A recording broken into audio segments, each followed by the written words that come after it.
जनतेचं रक्षण करण्यासाठी पोलीस यंत्रणा सक्रिय असताना गोव्यातल्या एका तरुणानं चक्क दारुड्यांना घाबरवण्यासाठी बेकायदेशीरपणे शस्त्र उचलून हवेत गोळीबार केल्याचं समोर आलंय। या तरुणाला पोलिसांनी ताब्यात घेतल्यानंतर त्यानं पोलिसांवरच ठपका ठेवत स्वतःच्या कृत्याचं समर्थन केलं। अनेकदा तक्रारी करून देखील पोलीस दारुड्यांचा बंदोबस्त करत नसल्यामुळे मला एअर गन हाती घ्यावी लागली आणि गोळीबार करावा लागला असा युक्तिवाद या तरुणाने केलाय। त्यामुळे पोलीस देखील अचंबित झालेत। नंदकुमार आपटे असे या तरुणाचं नाव आहे। हा तरुण सत्तरी तालुक्यातल्या पडोशे गावातील झरीवाड्यावरील गृहनिर्माण वसाहतीमध्ये राहतो। याच ठिकाणी 27 नोव्हेंबरच्या रात्री 11 वाजण्याच्या सुमारास बंदुकीतून गोळी झाडण्यात आली होती। त्याआधी एका महिन्यापूर्वी याच ठिकाणी अज्ञातानं गोळी झाडल्यामुळे मुहम्मद अख्तर अलम हा 35 वर्षांचा कामगार जखमी झाला होता।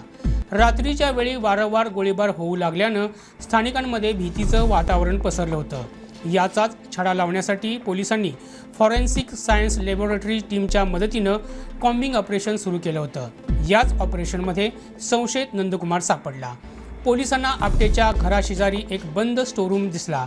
पोलीस त्या स्टोअर रूमकडे निघाले तेव्हा आपटेनं तो उघडण्यास नकार दिला। त्याचवेळी पोलिसांचा संशय बळावला आणि त्यांनी दरवाजा तोडला। तेव्हा स्टोअरूममध्ये पथकाला एक निळ्या रंगाचा प्लॅस्टिक बॅरल सापडला।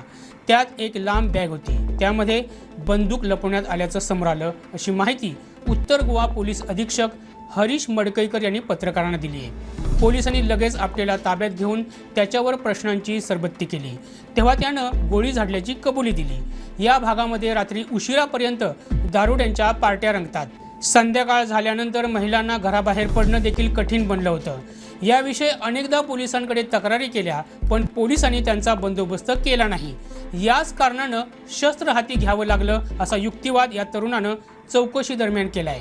दरम्यान पोलिसांनी कलम 35 उपकलम 3 अंतर्गत आपटेला नोटीस बजावली आहे, कारण त्यानं बेकायदेशीरपणे शस्त्र बाळगल्याचं स्पष्ट झालंय।